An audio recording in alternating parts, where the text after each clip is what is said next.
Maybe there'll actually be a chance that these will work for me. Hi, I'm Kat. Welcome to today's video where we are going to be reading 5 of YouTubers' worst books of 2023. So for the past few weeks, I have been scouring YouTube and just soaking up like every single worst of books of the year that I can find. And I've compiled a list of 5 that these are, I will say, a combination of some of the most mentioned and also some of the ones that I'm most interested in. So I didn't want to do this just reading books that sound terrible and that I think I'll hate.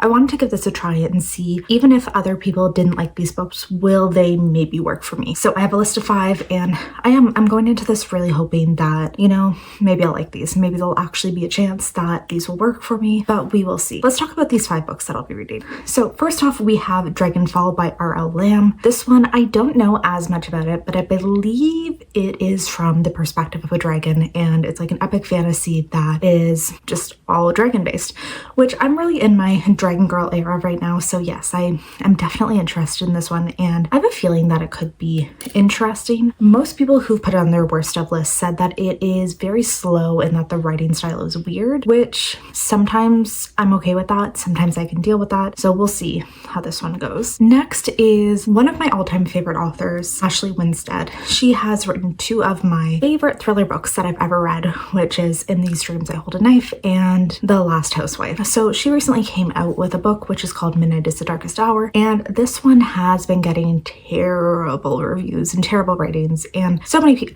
every person I've heard talk about it, it has been on their worst of list. I'm interested to see if I agree, because she has been, over the past few years, like probably my favorite thriller author, and I've been like deeply impressed with everything I've read from her.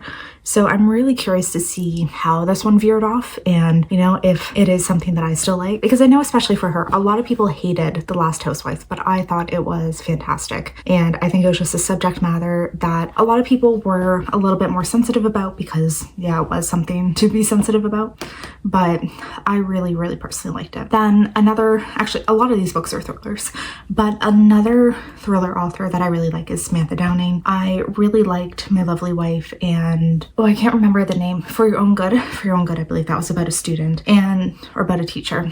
And she has a new one out this year called A Twisted Love Story, and it's apparently just like a toxic couple and you're following their relationship, and apparently it's just terrible and not very interesting to read, but I'm curious too. This is one that I do want to read anyways, because yes, an author I like a lot. And then one of the most, I would say, like conflicted views I've seen is For the Writing Retreat by Julia Barnes. So I've seen this on several people's best of list, but overwhelmingly it has been more on the worst of. So I'm really curious to see this one, because there is such that difference in opinions, and it'll be very interesting to see what camp I lay in. But this is one where we are following a group of women on a writing retreat and murders start happening or something. And the final book I'm going to read is another one that is so intensely anticipated for me, and I really am excited for it. But I've been putting it off because I have heard, like, even just from my friends, that it has been disappointing. And this is Iron Flame by Rebecca Yarros. So like the majority of people, Fourth Wing worked for me. It hit. It was something that set off a new dragon obsession in my mind. And it has been probably one of my favorite books of the year. But so many people have said that the second book is a letdown. And while I am terrified to see if I agree and if I don't like it, I also do need to read it and see how I feel. And it is one of my most anticipated reads on my shelf right now. So, you know, I really need to get to it. And this is going to be the perfect excuse to force me to finally pick it up and read. So those are the 5 books that I'll be reading in this video. Please stay tuned if you're interested, and let's dive in. So unfortunately, the first book that I tried to read like immediately was a fail, and like I so quickly DNF'd it. So this was Dragonfall by L.R. Lamb. I just like could not get into the writing style like at all, and I was just hardcore struggling to really, like, I don't know, do anything with it. I couldn't follow like the little bit that I read, which was weird, but like I couldn't follow at all what was happening. And I think part of the issue is that the first 2 chapters that I did read took place like in the POV of a dragon, and it was just kind of weird. Like, I really liked the idea of it, but I just couldn't get my head into it at all, and I just really didn't particularly enjoyed this one. Yeah, I'm gonna say this one pretty quickly is a DNF. And yeah, I just really like immediately could tell that I didn't care and I did not want to put myself through reading it because I just like could so quickly tell that I wasn't going to enjoy it. I finished reading A Twisted Love Story by Samantha Downing, and color me unimpressed is pretty much the quick summary of this. I just found this intensely boring. I think that is kind of the main critique that we're going to talk about this, is that I just found this very, very boring, did not have a lot of substance to it, and just like very uninteresting. So a big part of this book, we are following the love story between two people, Ivy and something. Again, I can't remember, immediately can't remember. And they just have a really shitty relationship. The two of them are just like very, very much a toxic couple. They're constantly breaking up, getting back together. They just constantly are trying to make each other jealous. They do all of these like just shitty things to each other, break up for a little bit, get back together. And they are like hardcore, like convinced that each other is their soulmate. And just so much of the book is just them being really, really shitty to each other and still constantly going back. It starts off where they've been broken up for a year and Ivy calls the cops because she thinks she's being stalked, and immediately her first instinct is she says it must be her ex-boyfriend. And so the cops come to him, start looking into it, but he takes this, I don't know, kind of as an invitation from Ivy to get back together, and the two of them just kind of rekindle their love because this dramatic thing happened. Basically, she's fully convinced still that he actually is the one stalking her, and she takes this as a sign from him that he wants to get back together, and he takes the fact that she went to the police and blamed him as a sign that she wants to be back together, which is just very, very messed up. And part of this, so we are following this as they get back together, but also because Ivy called the police officer who comes in is somebody who's very involved in domestic crimes. And she's convinced that Ivy is being abused and starts to really investigate into their past of both of them and into this weird history they have. So there was a 911 call against them like a year or so prior, and things just kind of didn't add up in the timeline.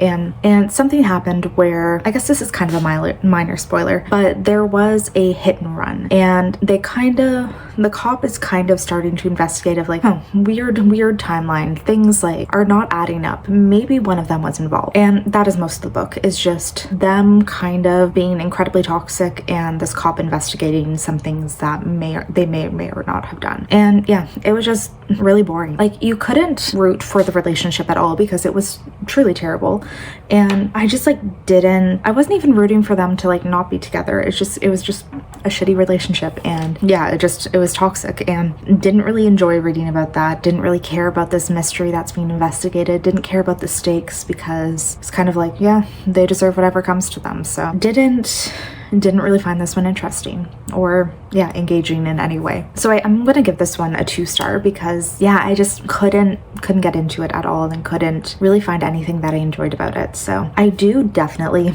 agree that this one does deserve to be on a worst of list because it is just very, very disappointing. And when I look at how many books I've liked from Samantha Downing in the past, nowhere near the same quality. Like, this one just did not live up by any means to that same level. So I get this one. I definitely get why this is on the list, and I wholeheartedly agree. All right, so I have finished one book and gotten about halfway through another one. So we have lots to talk about today. Actually, let me just fix this lighting. Okay, that's a bit better. And yes, I'm getting ready to.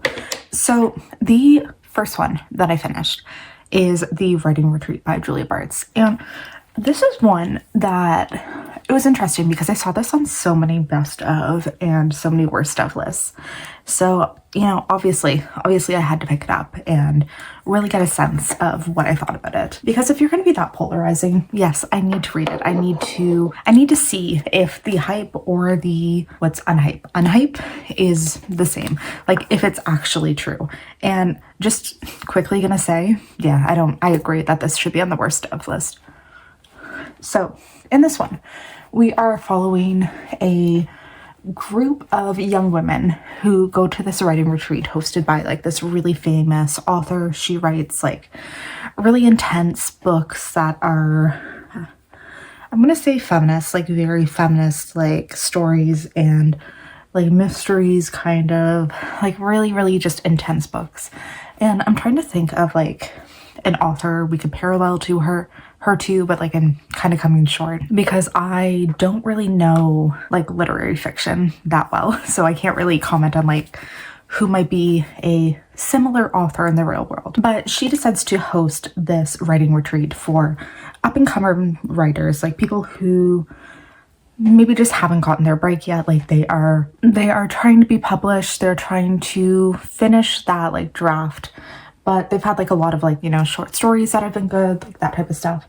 They're just like people who haven't actually been published, people who haven't like received success in their careers to this point. So we follow Alex, who is, I guess, like a 30-something writer who has been working like in the literary publishing field for years and never really gotten around to finishing her book that she's wanted to write for years. And she gets selected for this program, but also so does her ex-best friend Ren, who they have like this intensely complicated relationship that very dramatically ended, and we don't know why, but she is also selected for it, and they are like 2 of the 6 women. So that's like a huge part of this book, is just them trying to navigate their relationship and deal with the fact that they used to be best friends and now they're like bitter rivals, blah blah blah.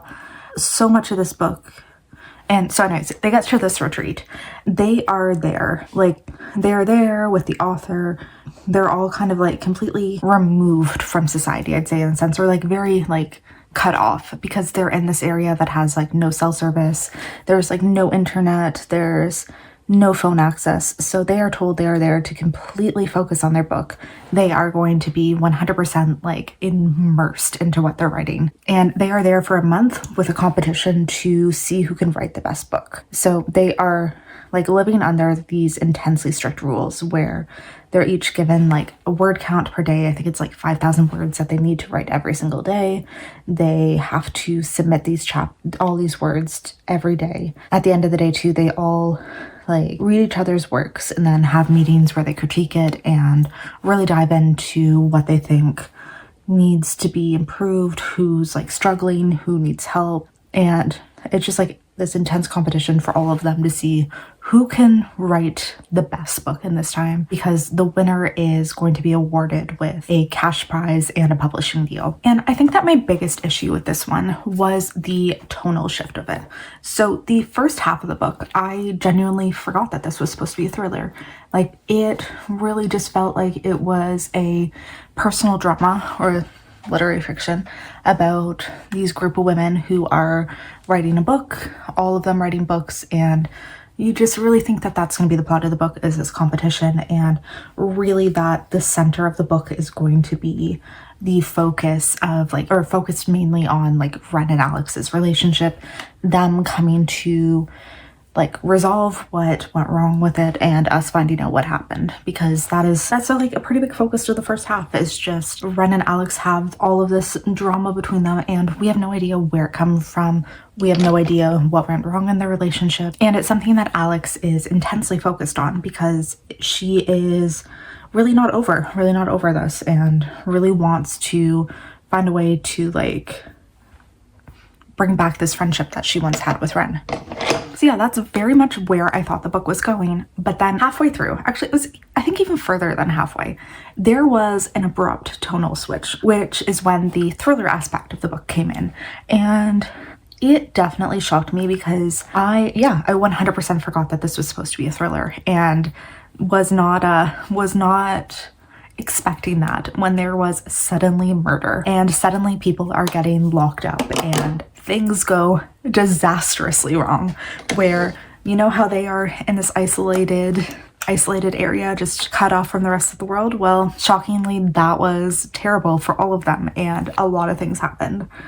And I think just this intense tonal shift is what really, really threw me off, because I didn't feel like there was anything in the first half of this that like hinted at things maybe going wrong. There was like maybe like a sentence or two that was like, oh, this is kind of weird, or oh, this person is a bit strange. And like you could tell that there were some secrets, but it's also like, this is a really famous author. Maybe maybe she's just hiding stuff about her life and doesn't want these people to get to know it. So like, I kind of thought maybe that would be where the book's going, but no, it went really off the rails in a way that I was not expecting. And I think if you're a fan of like isolated stories, like set in like, or like isolated thrillers, I guess, like you're in a cabin away, things go wrong, people start dropping off, I think you definitely enjoy this one.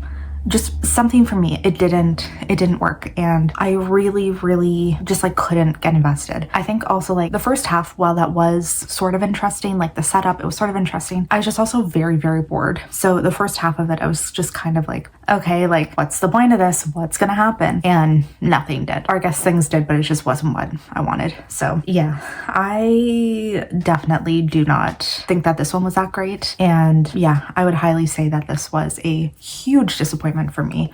Not that great of a thriller, and overall just wasn't overly interesting. So for me, I would say nowhere near one of the worst books I've read, like even this year, but yeah, not a great book either. I'm just gonna finish up my makeup and I'll be right back. I did a super green eye look in honor of the fact that I'm wearing a green shirt, which by the way is Akatar inspired, so obviously I'm in love. I love the color, love the shirt. I've been wearing it nonstop. So I'm gonna go downstairs, down to the office space, and then we'll talk about the next book because I have my copy down there. Okay, so I am now a little over halfway into Midnight is the Darkest Hour as well, and you know, Ashley Winstead, one of my favorite authors. Pretty much everything I've read to her up to this point has been fantastic, like a 5-star read for me. I'm really understanding why people don't like this. I think if I were to say one big complaint about this book, it is boring as hell. It is so boring. And that is not what you want in a thriller. You want to be interested. And also, I don't even know if this necessarily is a thriller because there isn't anything that thrilling happening. I feel like it's more of a mystery. And maybe that's kind of like the marketing was a bit off. Like, I think this is definitely more of a mystery, and you shouldn't be going into it expecting suspense because there's none. So in this one, we're in like a very small, smothered southern town. And we're following the preacher's daughter, Rue, who is kind of an outcast in this town because she's kind of like, she really doesn't buy into the religious stuff that her father is preaching, and the entire rest of the town is like very into it. So she is really good friends with a boy who's from the wrong side of the tracks. He is kind of known as being, people very much consider him a devil child because he wears a lot of black. And the two of them become best friends when they're teenagers and spend the rest of their lives being very close. And like, he comes back every summer to see her, and everybody just really judges the two of them. So the story starts out when a skull is found in the local lake, and it kind of brings into this investigation of murders that may have happened, just men who may have disappeared, and Ruth very quickly kind of gets involved in it and kind of like is trying to also hide her own involvement from 10 years before into the potential disappearance of these men. So the two of them just kind of looking to find the real culprit, or potentially like figure out these dark secrets that the town may have been sweeping under the rug this whole time, and just like all of the shady shit that has been happening that everybody has to this point completely ignored because the preacher has been involved in it and they didn't want to get involved because of that. So it's the two of them just kind of like investigating all these things that have happened in the town, and figuring out all of, like, there's several disappearances, several bodies that may be found, and just them thinking through why this may have happened. And yeah, I don't want to give too much away, but it is just not interesting. Like, a big part of the secret is revealed very early on, and the rest of it is just incredibly obvious. Like, I feel like I know very well exactly where this is going. Like, none of this I feel like is going to be a plot twist. I will be shocked if there is anything. I'll be shocked if there is anything that ends up being a surprise, but so far nothing. I have a really strong feeling I know exactly what's going to happen, exactly who did everything, and like all of the secrets that are going to come out. So yeah, I'm not interested, I'm not excited, I'm not curious or anything. But yes, definitely a bad sign for a thriller. So we are much later on in the day. I've just been walking away here on my walking pad, which I have this desk set up, which is fantastic, and then walking pad here. So I've just been walking and reading. And yeah, I am officially done. Midnight is the Darkest Hour. I didn't like it. Did not like it at all. I thought this was pretty terrible, to be honest. I feel like this is one of the most boring, like, thriller books that I've read in such a long time. And it honestly felt like nothing happened in this one. The mystery was like so incredibly obvious what happened, so incredibly obvious who was causing the issues. And there was all of these things happening that our main character was like trying to put together, that all of them I felt were just ridiculously obvious. And this took place in like this tiny town where the people are extremely religious, like to a very scary level. And we're following the daughter of the preacher, who really like just intensely controls his town and forces his beliefs on everybody. And so much of the town follows him, like almost to a cult like status. And I hate it. I hate reading about towns that are like this backward, and just the stuff that they were saying to her and all of these ways that she was forced to live her life were just so terrible. And I hated reading about that. It just wasn't something that I wanted to hear. It wasn't something that I wanted to see, unfortunately. And yeah, it didn't work for me. I didn't find the characters interesting. The story wasn't interesting. I just couldn't get into it, couldn't get myself to be invested. So it is a two-star read. And yeah, it is not a win for me by any means. Do I think that this deserved to be in people's worst books of the year? Yes. Yeah, actually, yeah, I fully agree. I would definitely say that this could be in mine as well. So I am glad I read it. I'm glad I now know, because I really did want to read this one knowing how much I like Ashley Winstead, but yeah, it's not good by any means. And now I believe we only have one book left to read, so we are making good progress, and I might start on that tonight. We'll see. But anyways, I will be checking in soon.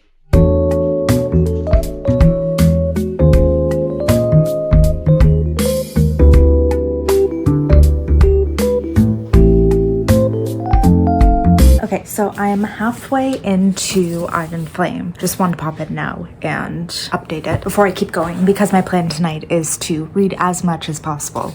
And I'm getting really into this. So first off, I do need to say that I am somebody who absolutely loved Fourth Wing. Like, I know there's a lot of different opinions on it. A lot of people didn't like it. A lot of people really liked it. But I am 100% up on the hype. I 100% like believe that it deserves the hype that it was getting. So I am really excited to get to Iron Flame. And I've been putting this off for a few months now. I really don't know why. I think I was kind of scared because I was hearing some people say maybe they didn't like it as much. But I'm really glad that this is forcing me to actually get to it. And yeah, I'm really enjoying it so far. I know so many people said that it was a letdown, disappointing, or just like not what they were expecting.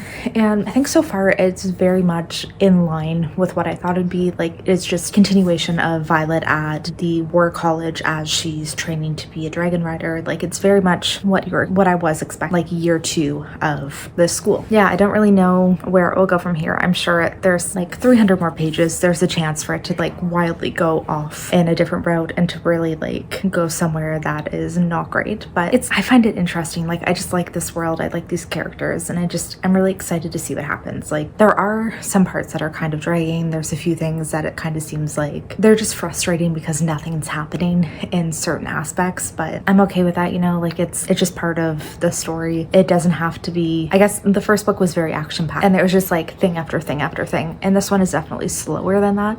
But I feel like it's a bit more character building and a bit more focused on the relationships, learning information, that type of stuff. And yeah, that's fine for me. So I am definitely really enjoying this, and I'm really hoping that tonight I can like double down and try to get as much of this read as possible, because I really want to, and I'm getting really into it. So my copy's downstairs and I don't really feel like running to go get it, but I finished reading Iron Flame, and for me it's going to be a 3-star. So when I initially read Fourth Wing, I gave it 5 stars. So this is definitely like a very big downgrade, disappointment for me. Like, Fourth Wing was definitely one of my favorite books of the year. It was just so fun, so like interesting. I love the dragons, I love the magic, I love the romance. So yes, this is definitely a disappointment, and yeah, very much a letdown from what I was expecting it to be. Something about this one, I just wasn't as interested interesting. I don't think it was terrible by any means. And like, I'm gonna say, like, I don't think it really should have been on the best or worst of list. Like, I don't think it was that bad. I think people who rated it that lowly are mostly just disappointed. But I thought it was fine. It was fine. It was just like a very much a second book in a series, and it kind of suffered from that, like certain areas just getting set up. Well, really a lot of plot points getting set up, a lot of things just kind of like in that intermediary stage of like before certain action happens, before certain things go on. And yeah, I think it just really suffered from second book in a series syndrome. It's just a lot of times that, you know, you're setting up a lot of things, and that's fine. That's fine. It like was definitely a disappointment, but like not a terrible disappointment. Like, I still enjoyed it. I still thought it was fun. I still thought it was a decent book, you know? Like, I would never say that this was on my worst of list. It might be on the most disappointing list, but never do I think it's that bad. So yeah, it's a 3-star, which is not terrible. That is a pretty decent rating. It is like nothing bad. Like, I think 3 stars deserve more recognition as being perfectly decent books. And with that, I am done reading all the books that I wanted to for this video. So overall, do I agree with these books being on people's worst of lists? Iron Flame, no. I think that it was fine. It was fine. Definitely a disappointment, not terrible. Dragonfall, could not get into it, couldn't get through it. Yes, that one I definitely agree with. The Writing Retreat, also yes, I think that was a weird book. A weird book that kind of went nowhere. Midnight is the Darkest Hour, also yes, I don't think that was good by any means. And A Twisted Love Story, same, it was just boring. It wasn't interesting. So yeah, some of these I agree with, some of them I don't, but this was definitely interesting. And I don't know why I was going into it expecting something wildly different, but we had one DNF, 2 stars, 2 3 stars. For some reason, I was hoping that we would have like a wild revelation, a wild change, and one of these would be a 5-star read for me, but it wasn't the case, unfortunately. So yeah, I'm going to be wrapping this up now. If you haven't already, please consider subscribing. And you know what? We're going to be next week doing a YouTuber's Best of 2023. So stay tuned for that. And hopefully I will see you guys then. Bye.